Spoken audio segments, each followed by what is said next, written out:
మామూలుగా జనంలోకి ఎంత వెళ్ళిపోయాడంటే ఎలక్షన్ వచ్చింది మొన్న మా సేవకుడి మా దగ్గర పనిచేసే సేవకుడికి నేను ఎలక్షన్ వస్తుంది తప్పనిసరిగా పోయి ఓటు వేయాలని చెప్పాను. అలాగనే అన్నాడు. పోయేటప్పుడు చెప్పాను, నువ్వు వెళ్ళి ఆయన కాంగ్రెస్లో ఉన్నప్పుడు నువ్వు వెళ్ళి చేతి మీ గుర్తు మీద ఓటు వేయరా అని చెప్పాను. సరే స్వామి అని వెళ్ళాడు, ఓటు వేసి వచ్చాడు. వచ్చిన తర్వాత ఏందో కొద్దిగా అట్ట నక్కి నక్కి నడుస్తున్నాడు. ఏమయ్యా ఓటు వేసావంటే వేసాను సార్ అన్నాడు. మరి ఎక్కడ ఓటేసావు? అక్కడే కదంటే అక్కడే వేద్దాం అనుకొని పోయానయ్యా. ఆడకి పోయి చూస్తూ ఉంటే ఆ సైకిల్ కనపడి ఆ సైకిల్ చక్రంలో శ్రీకృష్ణ పరమాత్ముడు కనపడ్డాడు. రే దీని మీద ఏమన్నాడు, దాని మీద వేశానయ్యా అన్న. అంటే శ్రీకృష్ణుడు ఎలా ఉంటాడో మనం చూడలే.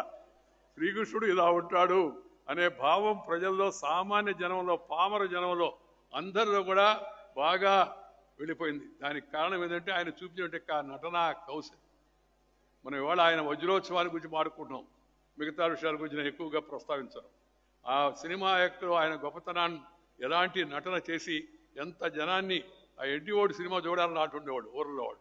ఎన్టీ ఓడు మామూలుగా మాట్లాడితే ఆ ఎన్టీ ఓడు సినిమా చూడాలి రా, వా ఏం చేశాడు రా అని చెప్పి ఎడ్ల బండ్లు వేసుకొచ్చి సినిమాలు చూసి జనం వెళ్ళే పరిస్థితి ఆ రోజులో ఉండేది నా చిన్నప్పుడు అంతా కూడా. అలాంటి తన నటనతో ప్రజల్లో బాగా చొచ్చుకుపోయిన వ్యక్తి ఆయన. అనేక పౌరాణిక పాత్రల్లో ముఖ్యంగా ఆయన పరకాయ ప్రవేశం చేశాడు. దాంట్లో ప్రవేశించినట్టుగా ఆయన ఒకవైపు సాత్వికమైన పాత్ర నటిస్తూనే మరొక వైపు ధీర గంభీరమైన పాత్ర కూడా పోషించాడు. యుక్త వయసులో ఉన్నట్టు భీష్మ ఆయన చిన్న వయసులోనే భీష్ముడి పాత్ర వేశాడు. భీష్ముడు ఎలా ఉంటాడో మనం చూడాల. భీష్ముడు అంటే ఎన్టీ రామారావు గుర్తొచ్చే విధంగా ఆ భీష్మ పాత్రను నేటికి కూడా ప్రజలు మర్చిపోలేంటే అనుకుంటే భీష్ముడు అంటే రామారావు గారు కనపడేట పరిస్థితి వరకు తీసుకొచ్చాడు ఆయన. దాదాపు 5 దశాబ్దాల పాటు చిత్రరంగాన్ని ఆయన తన అసమాన నటన ప్రతిభా పాటవాలతో శాసించాడు. Really dictated.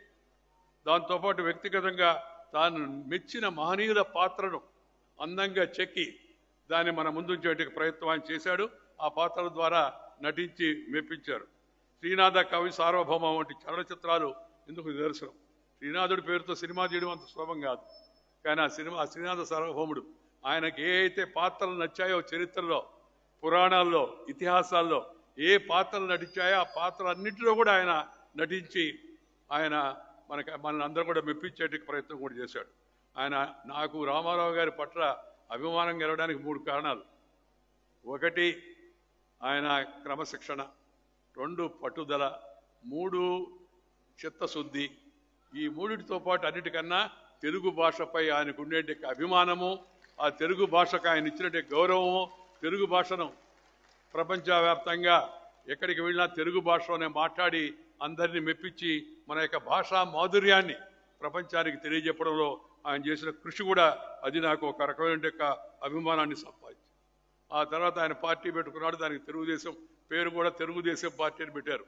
అది వినేటప్పుడు అందరికీ ఆశ్చర్యంగా ఉంది. తెలుగుదేశం ఏందయ్యా అని నన్ను ఎవరు అడిగారు, మీరు తెలుగుదేశంలో చేరతారంటే లేదు నేను భారతదేశంలో ఉంటానయ్యా అని చెప్పి నేను నవ్వుతూ మామూలుగా అది భారతదేశం, ఇది తెలుగుదేశం అని.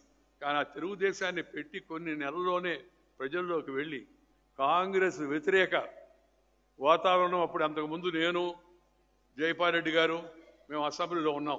కాంగ్రెస్ యొక్క ప్రభుత్వం అవినీతిని, అసమర్థతను, అక్రమాలను వాటన్నిటిని బయట పెడుతూ ఉండేవాళ్ళం, ముందుగా ఉండేవాళ్ళం.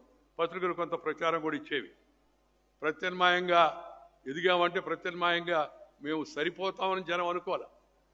మంచివాళ్ళు వీళ్ళ పార్టీలు మంచివి కానీ వీళ్ళు గెలవలేరు అని. ఆ సందర్భంలో తక్కువ సమయంలో 9 నెలల్లో పార్టీ పెట్టి ప్రజలందరినీ ఆకర్షించి కాంగ్రెస్ పార్టీని మొట్టమొదటిగా రాష్ట్రంలో ఓడించినట్టు ఘనత శ్రీ ఎన్టీ రామారావుకి దక్కింది. అలాగే దేశ రాజకీయాల్లో కూడా ఆయన ఈ కాంగ్రెస్ ఇతర పార్టీలన్నింటినీ ఒక చోట చేర్చి అన్ని పార్టీలు కాంగ్రెస్ వ్యతిరేకిస్తూ ఉండేవి. కానీ కాంగ్రెస్ ఎన్నికల్లో గెలిచేది.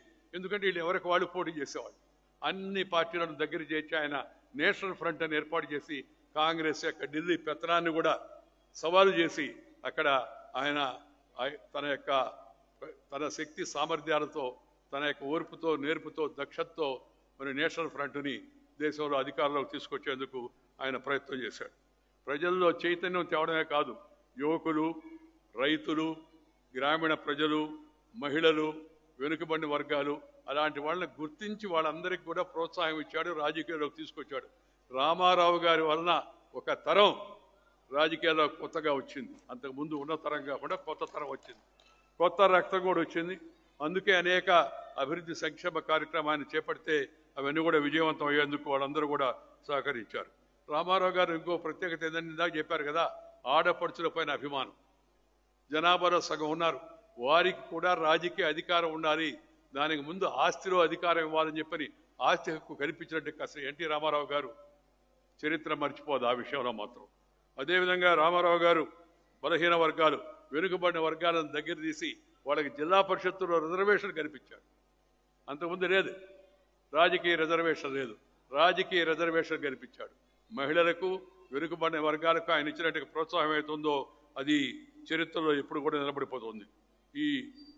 అన్నిటికన్నా ముఖ్యమైనది రామారావు గారు అవినీతి పరుల గుండెల్లో సింహ స్వప్నమై నిలబడ్డాడు. చండ శాసనుడు ఈయన. రామారావు అంటే చండ శాసనుడు, అవినీతిని సహించడు అని ఆయన పేరు చెప్తేనే భయపడేవాళ్ళు. అంతకుముందు అవినీతి పరులు ఉన్నవాడు కూడా సర్దుబాటు చేసుకొని మరి రామారావు గారి ముందు ఇవన్నీ లాభం లేదని అంటే తమ అలవాటు కూడా మార్చుకునే పరిస్థితిని శ్రీ ఎన్టీ రామారావు గారు తీసుకొచ్చి అవినీతికి అవకాశం లేకుండా చేశారు. అందుకని ఆయన్ని మామూలుగా అందరూ అంటుంటారు, ఈయన అవినీతి పరుల యొక్క గుండెల్లో సింహ స్వప్నమై నిలబడ్డాడు అని చెప్పి.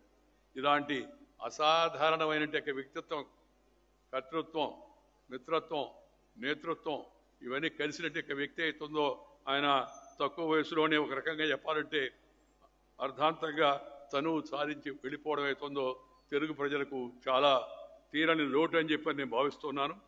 రామారావు గారి పేరు చిరస్థాయిగా ఉండాలా, ఆయన చేసిన మంచి కార్యక్రమాలు జనానికి తెలిసి రావాలా అని అంటే ఆయన జీవితాన్ని, చరిత్రను ఒక పాఠ్యాంశంగా చేసి పెట్టడంలో తప్పు లేదు. దాన్ని ఎవరు కూడా రాజకీయంగా కూడా తప్పు పట్టేందుకు అవకాశం కూడా లేదు. రామారావు గారు రాజకీయాలకు అతీతంగా తెలుగు ప్రజల యొక్క గుండెల్లో నిలిచిపోయే వ్యక్తి. అలాంటి వ్యక్తి యొక్క జీవిత విశేషాలు, ఆయన పట్టుదల, ఆయన క్రమశిక్షణ, ఆయన అవినీతి పరుల పార్టీ సింహస్వప్నమై నిలబడడం, ఆయన తీసుకొచ్చిన పరిపాలన సంస్కరణలు, ఆ దక్షత, వీటన్నిటిని కూడా నేటి తరం తెలుసుకోవాల్సిన అవసరం ఎంతో ఉంది. దాన్ని పాఠ్య పుస్తకాల్లో చేర్చాలని చెప్పని నేను కోరుకుంటున్నాను. అది చేస్తారని నమ్మకం కూడా నాకుంది.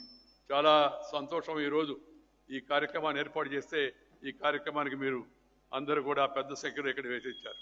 నన్ను కూడా వచ్చి జనార్దన్ గారు పిలిస్తే నేను తప్పనిసరిగా రామారావు గారి పేరు జరిగే కార్యక్రమానికి తప్పనిసరిగా వస్తాను. ఆ కార్యక్రమంలో పాల్గొవాలని నాకు కూడా ఆసక్తి ఉందని చెప్పాను. నేను ఇప్పుడు రాజకీయాల్లో లేను, ఏ పార్టీలో కూడా లేను. రాజకీయాల గురించి, వ్యక్తుల గురించి, వ్యవస్థల గురించి మాట్లాడతాను కానీ రాజకీయ పార్టీల గురించి మాట్లాడను. అందుకని రాజకీయ విషయాలు నేను స్పృశించను.